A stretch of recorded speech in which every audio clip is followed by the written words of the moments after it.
आज इस शो का जो टॉपिक हमने डिसाइड किया है उसकी जरूरत आज क्यों आन पड़ी, क्या वजह है जो ये शो मैं आज कर रही हूं, ये सब मैं आपको बताऊंगी। उससे पहले शब्दशः जमीयत उलेमाए हिंद के चेयरमैन अरशद मदनी का एक बयान आपको पढ़कर सुना रही हूं।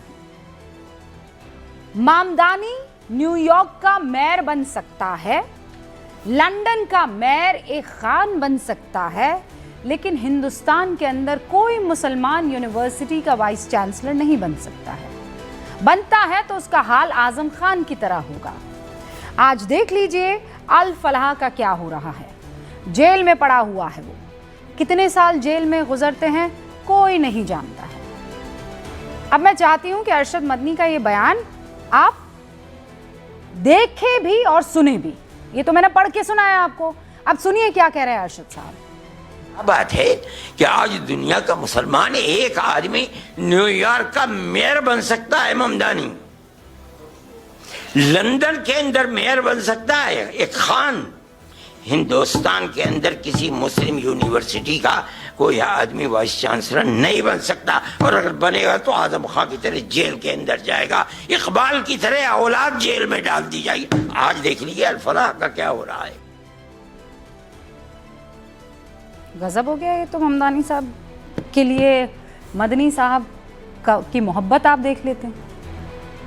वाह मदनी साहब, अभी तक आप कहाँ थे हजरत, जब देश के मासूमों का कुछ सिरफिरे और पागलपन का शिकार डॉक्टर खून बहा रहे थे, आप कहाँ थे मदनी साहब? आपके अंदर का ये गुस्सा तब कहाँ चला गया था मदनी साहब? मुसलमानों को लेकर आपका जो तथाकथित प्रेम है तब कहाँ गया था? क्यों जो वहां पे पुरानी दिल्ली में मरा है वो मुसलमान नहीं है, जिसका खून बहाया गया है वो मुसलमान नहीं है। मुझे तो याद नहीं आता है हजरत, आपने 10 नवंबर से लेकर 22 नवंबर यानी 12 दिनों तक दिल्ली आतंकी ब्लास्ट की कोई मजम्मत की हो, 2 शब्द भी कहे हो, मुझे याद नहीं आता। याद दिला दीजिए, मैं कह दूंगी। यहां पर मासूम निर्दोष मारे गए उनके लिए मदनी साहब आप कहीं नमाज पढ़ते सामने आए हो?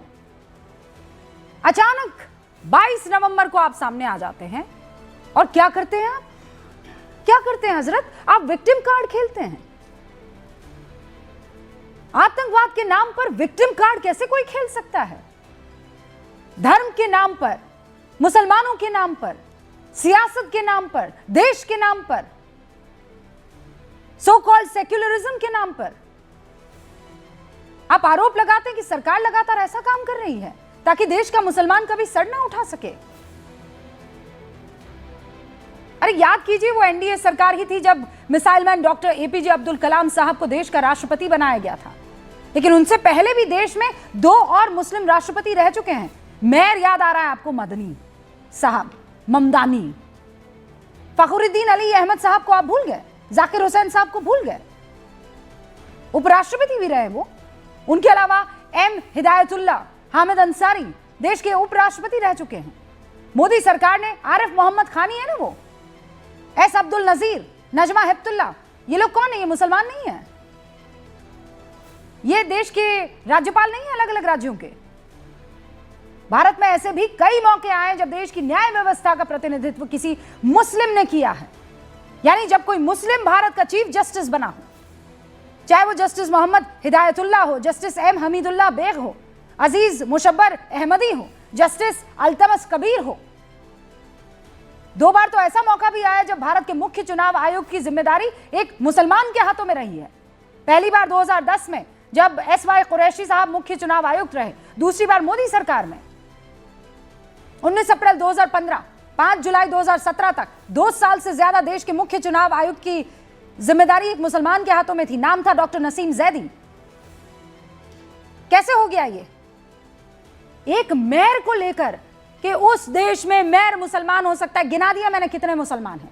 जिस मोदी विरोध में आप इस तरह के बयान दे रहे हैं, देश की अस्मिता, अखंडता और एकता पर सवाल खड़े कर रहे हैं, उसी प्रधानमंत्री मोदी को दुनिया के 8 मुस्लिम देश ने सम्मानित किया है।